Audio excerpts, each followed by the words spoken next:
हाँ,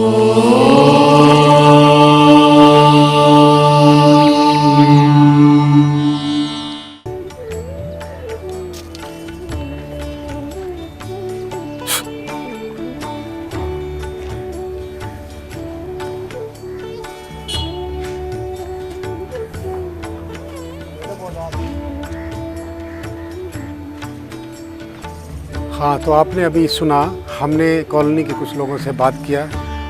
फादर नहीं मिले, लेकिन कॉलोनी के हमने बहुत सारे लोगों से बात किया।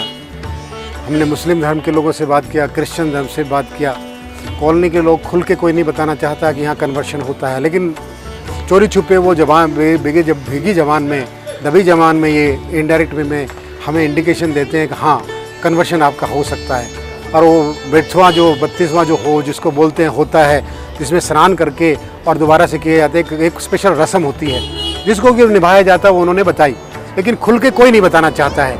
हमने अपने ऑफ द कैमरा हमने बात किया बहुत लोगों से, तो उन्होंने कहा ठीक है, कन्वर्शन होता है, लेकिन हम नहीं बताएंगे।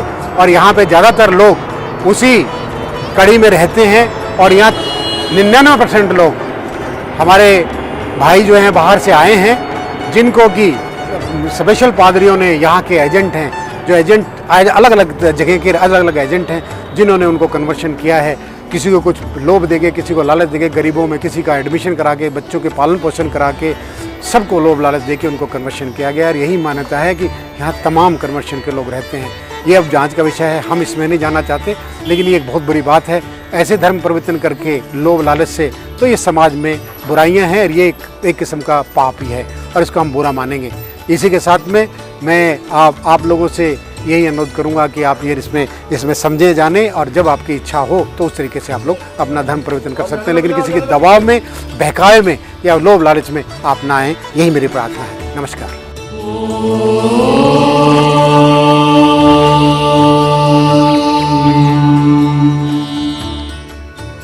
मैं बेनी आप सबका अपने इस कार्यक्रम में हार्दिक अभिनंदन करता हूँ। आज हम जैन धर्म के बारे में चर्चा करेंगे। इस धर्म में 24 तीर्थंकरों में से सबसे पहले भगवान ऋषभ जी से लेके भगवान महावीर तीर्थंकर तक का उल्लेख किया गया है। जैन धर्म प्रमुखतः पुरुषार्थ की बात करता है। भौतिकवाद से मन को हटा के आध्यात्मिकवाद की तरफ ले जाता है। जीव का स्वतंत्र अस्तित्व स्वीकार करता है, पुनर्जन्म की बात भी स्वीकार करता है। जैसे शैव से शिव धर्म, शिव से शैव धर्म, विष्णु से वैष्णव धर्म, बौद्ध से बुद्ध धर्म और प्रचलित हुआ, ऐसे ही जिन से जैन धर्म प्रचलित हुआ।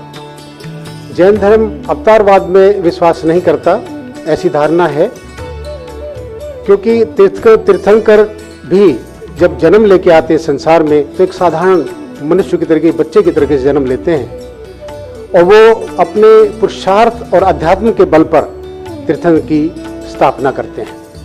इन सब सवालों के जवाब के लिए आज हमारे साथ में हैं जैन धर्म के सबसे सर्वोच्च आचार्य महाश्रमण जी महाराज। आइए उनसे जानते हैं कि जैन धर्म की विशेषताएं क्या हैं। महाराज श्री, आपका हार्दिक अभिनंदन है इस हमारे कार्यक्रम में। हम जैन धर्म को अनादि धर्म बताया गया है, और महात्मा भागवत के अंदर भी बहुत सारा उसमें उल्लेख है, और भी बहुत धर्म ग्रंथों में उल्लेख है। हम जानना चाहेंगे कि जैन धर्म की स्थापना कहाँ से और कैसे शुरू हुई, इसके अंदर क्या सिद्धांत, फिलोसफी है। जैन धर्म में एक काल चक्र का वर्णन आता है। वह काल चक्र अनादि काल से चल रहा है, और उसके दो भाग हैं, अवसर्पिणी काल, उत्सर्पिणी काल। तो यह माना गया है कि उन काल चक्रों में 24 तीर्थंकर तो होते ही रहते हैं, अनादिकाल से होते रहते हैं। वर्तमान में जो ये काल चक्र का हिस्सा है वह अवसर्पिणी काल का है। इसमें 24 तीर्थंकर हुए हैं। पहले तीर्थंकर भगवान ऋषभ हुए हैं, और अंतिम तीर्थंकर भगवान महावीर हुए हैं। अब भगवान ऋषभ के साथ जैन धर्म को जोड़ा जाए तो काफी लंबा काल हो जाता है, और अंतिम तीर्थंकर भगवान महावीर के साथ जोड़ा जाए तो 2500 से ज़्यादा कुछ अधिक समय की बात बन जाती है। तो जैन धर्म के अपने आगम हैं, ग्रंथ हैं, और जैन धर्म आत्मकर्तृत्व में विश्वास करता है, ईश्वर कर्तृत्व को नहीं मानता। जैन धर्म पुनर्जन्म को मानता है, आत्मा के शाश्वत त्रैकालिक अस्तित्व को मानता है कि आत्मा हमेशा थी, है और हमेशा रहेगी। जैन धर्म यह भी मानता है कि साधना के द्वारा आत्मा अपने कर्मों को काट करके मोक्ष में जा सकती है, और मोक्ष में जाने के बाद वापिस कभी भी उसे जन्म मरण आदि कुछ भी नहीं करना पड़ता। वो हमेशा के लिए निरंजन, निराकार, निर्जन्म, निर्मृत्यु हो जाती है। तो बोले जैसा महाराज श्रीमद् भागवत में महापुराण में जिक्र है कि ब्रह्मा से मनु और मनु से प्रियव्रत, प्रियव्रत से अग्नि, अग्नि से नाभि और नाभि से ऋषभ भगवान का अवतार हुआ, और उनके 100 पुत्र हुए, जिनमें 9 योगेश्वर बहुत प्रमुख प्रचलित रहे। उन्होंने भगवान की साकार, सगुण साकार भगवान की पूजा का विधान बताया गया है। और जैसे कि अभी आपने बताया कि हम उसके अंदर निराकार में हम लीन हो जाते हैं, तो क्या ऐसा प्रावधान है जैन धर्म में कि हम सगुण साकार भगवान की भी मूर्ति पूजा कर सकते हैं? ऐसा है, जैन धर्म में 2 परंपराएं हैं, एक मूर्ति पूजा की परंपरा है, एक अमूर्ति पूजा की परंपरा है। मूर्ति पूजा की परंपरा मूर्ति पूजा में विश्वास करती है, अमूर्ति पूजक परंपरा मूर्ति पूजा में विश्वास नहीं करती है। हम चैतन्य की पूजा को, अमूर्ति पूजक परंपरा चैतन्य की पूजा को स्वीकार करती है। भगवान ऋषभ आदि की जो चेतना निर्मल बनी, वो चेतना नमस्करणीय है, पूज्य हो जाती है। तो यूँ भगवान ऋषभ और भगवान महावीर वर्तमान में मोक्ष में गई हुई आत्माएं हैं, उनका कोई आकार यानी शरीर वहाँ नहीं है, निशरीर है, कोई प्राण भी नहीं, केवल चेतना, शुद्ध चेतना वहाँ पर है। ऐसा हम जैन धर्म में मानते हैं। महाराज श्री, वेदों का जिक्र आया है कि वैदिक धर्म के अंदर वेदों को माना जाता है, तो जैन धर्म में क्या वेदों को माना जाता है, या भगवान महावीर के समय में भगवान बुद्ध का भी अवतार हुआ वैशाली के पास में, तो उनका समन्वय कैसे किया जा सकता है कि जो कि वेदों को मान्य है या वेद नहीं मान्य है? जैन धर्म में वेदों की मान्यता नहीं है, वहाँ जैन धर्म के आगम है, आगमों को माना जाता है। वेद तो वैदिक धर्म में मान्य होते हैं, चूंकि जैन धर्म वैदिक धर्म से अलग है, तो वो वेदों की मान्यता वाली बात नहीं बैठती है। बौद्ध धर्म है, वो वैसे बुद्ध और महावीर दोनों कॉन्टेम्परेरी पर्सन्स थे, समकालीन पुरुष हुए हैं, ऐसा हमारी सामान्य जानकारी है। महाराज श्री, आपने बताया जैसे समकालीन जब दोनों अवतार हुए वहाँ पे हुए, तो ऐसा माना गया है कि पुरुषार्थ को बहुत बल दिया गया है हमारे जैन धर्म के अंदर, भी पुरुषार्थ करना चाहिए, जिससे कि आप भी इतने हमारे जितने आचार्य हुए हैं सब पैदल चलते हैं, धूप में रहते हैं, सहन शक्ति करते हैं, तो इससे आपको कभी ऐसा हुआ कि हमें कोई भी किसी जो सन्यासी जो सन्यास ग्रहण करते हैं तो उनको कभी कष्ट हुआ हो, या वो इसी आचार्य श्री पंथ को जो 13 पंथ आपका है, उस 13 पंथ में क्या क्या उनको नियम पालन करना पड़ता है जो नए सन्यासी आते हैं? 13 पंथ में जो साधु बनते हैं उनके मूल 5 महाव्रत होते हैं। अहिंसा महाव्रत, सत्य महाव्रत, अचौर्य महाव्रत, ब्रह्मचर्य महाव्रत, अपरिग्रह महाव्रत, ये 5 महाव्रत हैं। एक छठा व्रत है रात्रि भोजन विरमण व्रत, रात को भोजन नहीं करना, सूर्य अस्त होने के बाद से लेकर सूर्यास्त से सूर्योदय तक भोजन तो दूर, पानी भी नहीं पीना। इस प्रकार की साधना उनको करनी होती। और भी अनेक नियम हैं, मुख्य नियम ये 5 और 6 नियम हैं। वैसे 5 ही मुख्य नियम है महाव्रत, उनकी साधना करनी होती है। हम लोग सामान्यतया पाद विहार पैदल यात्रा करते हैं और हमारी स्वाध्याय ध्यान आदि की यथासंभव साधना चलती है। महाराज श्री, आपने ये अभी चतुर्मास में हैं, चतुर्मास में आप यहाँ पर अभी हैं, दिल्ली में विराजमान है साधना केंद्र के अंदर। चतुर्मास में साधक गण कितना लाभ उठा सकते हैं? जो आप इतना कष्ट करके यहाँ आते हैं और रहते हैं, तो उसमें साधक को क्या क्या लाभ मिल सकता है? आप थोड़ा सा संदेश हमें अपने साधकों को बता सकते हैं। साधक लोग हमारा प्रवचन सुनते हैं और भी विभिन्न कार्यक्रम चलते हैं। एक तो हमारे साधु लोग हैं, वो तो हैं, उसके सिवाय लेमैन जो गृहस्थ हैं वे भी साधक के रूप में होते हैं। वे हमारे पास रहते भी हैं, महीनों तक रहते हैं, दिनों तक रहते हैं, रह करके यहाँ उपासना साधना करते हैं, प्रवचन आदि श्रवण का लाभ लेते हैं। इस प्रकार का लाभ, और साथ में वे त्याग तपस्या अपनी करते हैं, यह लाभ उनको मिलता है। आखिर में मैं आपसे पूछना चाहूँगा महाराज श्री आचार्य श्री, ये श्वेतांबर और पीतांबर जो दोनों हैं, क्या दोनों के एक जैसा सिद्धांत है या सिद्धांत में कुछ थोड़ा सा मामूली सा कोई अंतर है? श्वेतांबर दिगंबर कहना ज़्यादा ठीक है, पीतांबर की दिगंबर है। दिगंबरों में काफ़ी तो सिद्धांतों की समानता है, थोड़ी थोड़ी मत भिन्नता की बात भी। जैसे दिगंबर लोग कपड़ा को स्वीकार नहीं करते, हम लोग कपड़े को स्वीकार करते हैं, और कुछ सिद्धांतों का मतभेद भी है। फिर भी मेरे ख्याल से ज़्यादा तो समानता ही है, कुछ कुछ बातों में असमानता है। आखिर में महाराज श्री, आप हमें दिवाली की, अब दिवाली आने वाली है और आप यहाँ चतुर्मास में हैं, तो मैं चाहूँगा कि दिल्ली वासियों के लिए खासकर और पूरे देश के लिए आप संदेश दें, दिवाली का हमें शुभकामनाएं दे दें कलश टीवी को, तो आपकी बहुत बहुत जनाब हम सब कृतार्थ हो जाएंगे। और दिल्ली ही नहीं बल्कि पूरे देश के अंदर, पूरे विदेश में भी सब लोग जना आपके आशीर्वचन चाहेंगे।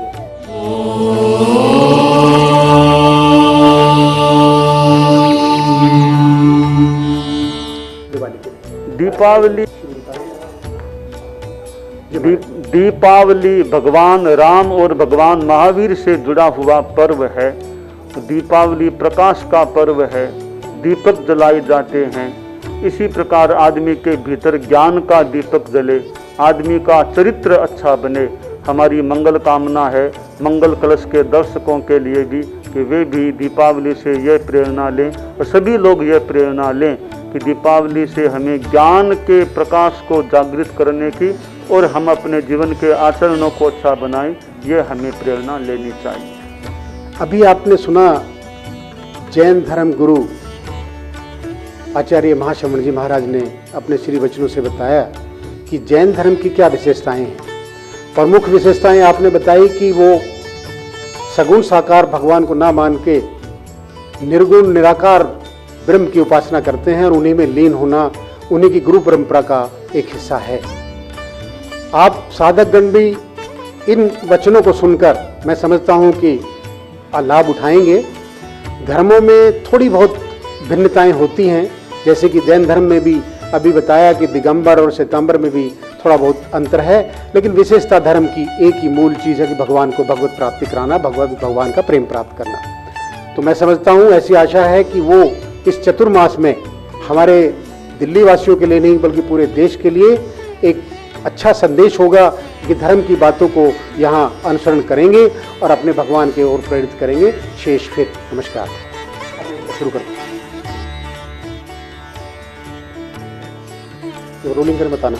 राधे राधे। हाँ शुरू कर। नमस्कार, मैं बेनी आपका इस अपने कार्यक्रम में हार्दिक अभिनंदन करता हूँ। आज हम चर्चा करेंगे सन्यास की। सन्यास की क्या परिभाषा है? सन्यास बचपन से ले सकते हैं, पैदा होने से ले सकते हैं, बड़े होकर ले सकते हैं, या कोई समय सीमा उसकी निर्धारित है? धर्मशास्त्रों में ये कहा गया है कि भौतिकवाद और आध्यात्मिकवाद के अंदर जो भी अंतर है वो सब आध्यात्मिकवाद के भीतर ही आता है, भौतिकवाद भी उसी के अंदर आता है।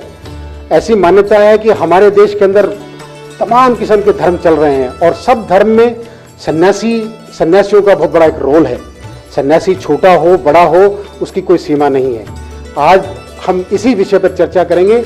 जैन धर्मावलंबी में भी बचपन से जो सन्यासी जिन्होंने सन्यास ग्रहण किया है उनकी क्या व्यवस्था है, कैसा वो महसूस करते हैं, इन सब कारणों का आज हम जिक्र करेंगे।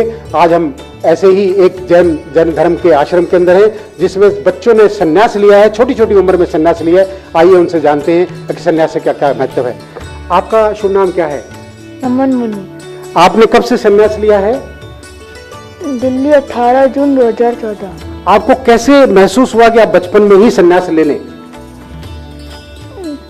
गुरुदेव की प्रेरणा से, और ऐसे मेरे मन में ऐसे जागा था कि हाँ ऐसे ही गृहस्थ में रहना तो ऐसे पाप बहुत होता है।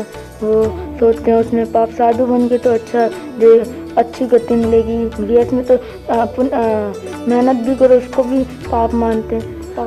माँ बाप से आप इजाजत लेके आए हैं कि भाई माँ बाप ने खुशी खुशी आपको भेजा है या अपनी मर्जी से आप आए हैं इस सन्यास जीवन में? ऐसे हम तो अपनी मर्जी से आए हैं। जैसे हम लोग पहले आज्ञा लेते हैं अपने माँ बाप से, वो आज्ञा देते थे तो हम ले लेते हैं। आप कहाँ से आए हैं? बम्बे। आपने संन्यास कब ग्रहण किया? 2 फरवरी 2014 से मास में। आपने भी अपनी मर्जी से संन्यास ग्रहण किया या आपको किसी गुरुदेव से प्रेरणा मिली या किसी से प्रेरणा मिली? ऐसे तो मम्मी ने तैयार किया है, जो बात मम्मी ने तैयार किया है, इसलिए इसके कारण मैं यहाँ पर आया हूँ। बाद में मेरी मर्जी से भी आई हूँ। आपका नाम क्या है? प्रियांशु मुनि। आपने कब संन्यास लिया? 28 नवंबर 2013। आपने भी अपनी मर्जी से संन्यास लिया और आपने यहाँ पे संन्यास लेके आप इस आश्रम में आए? हाँ। यहाँ के नियम कुछ बता सकते हैं कि आप संन्यास के अंदर आपको क्या क्या करना होता है? संन्यास के अंदर नियम आप पालन होते हैं तो वो कितने पालन आप करते हैं? पढ़ाई करते हैं। पढ़ाई कौन सी करते हैं? अध्यात्म पढ़ाई करते हैं या भौतिक पढ़ाई को कौन सी पढ़ाई करते हैं? आध्यात्मिक। अध्यात्म में क्या क्या पढ़ते हैं, कुछ बता सकेंगे? 10वें आलियम, आगम, भगवान की वाणी। भगवान की वाणी में। आप हमें, आपका नाम क्या है? मुनि विनम्र कुमार। आपने संन्यास जब लिया तो आपने कितने साल से संन्यास लिया है? मेरा से अभी तक 1 साल हो रहा है। 1 साल हो गया। 1 साल में आपने अध्यात्म में, इस जैन धर्म में, आपने जैनी धर्म में, इस श्वेतांबर में आपने इसी के अंदर ही क्यों चुना आपको? क्योंकि हमारा एक गुरु और एक विधान का है। एक गुरु हर जगह पर नहीं मिलते। ये गुरु हमारा बेस्ट गुरु। इनकी गुरु की आपको कौन सी फिलोसफी पसंद आई जो आपने कहा भी मुझे बहुत प्रभावित हुए अपने गुरु से? तो उन गुरु की आपने कौन सी फिलोसफी, कौन से सिद्धांत आपको अच्छे लगे जिसमें कि आप संन्यास लेने आए? हमारा से 13 पंथ की मर्यादा है। एक गुरु और एक विधान। हमारे ऑल इंडिया में 13 पंथ संघ है, उसमें एक ही गुरु है। और देखे तो और भी कई संप्रदाय में अलग अलग गुरु है। कई संप्रदाय से हर संप्रदाय में 100-200 ऐसे कई गुरु। हमारे ये बहुत बड़ा संघ है 13 पंथ संघ। उससे एक ही गुरु, एक गुरु की आज्ञा 1000 से ज्यादा शादी है, वो सब एक गुरु की आज्ञा मानते हैं। एक गुरु की आज्ञा मानते हैं। आप छोटे से हैं, आपने संन्यास लिया है और इसमें बहुत कड़े कड़े नियम हैं। पैदल चलना होता है, खाना नहीं खाना होता है, रात के समय के बाद में पानी नहीं पीना होता है, बहुत सारी धर्म की मर्यादा होती हैं। क्या आप उन सबका पालन कर लेते हैं छोटी उम्र में? हाँ। किस तरीके से? आप अगर आपको भूख प्यास लगती है और उस समय के अनुसार आपको प्यास लगी है तो आप पानी नहीं पीते, तो आप कैसे अपने आप को कंट्रोल करते हैं? हम कंट्रोल करते हैं, सहन करते हैं। सहन करने का मतलब क्या ना, पानी लगे तो एकदम सहन करना। आप भी पैदल चलते हैं गुरुवरों के साथ में? हाँ। आपने कितने किलोमीटर तक पैदल चला है अपने गुरुओं के साथ में? ज्यादा से ज्यादा कितना सफर किया? राजस्थान से दिल्ली।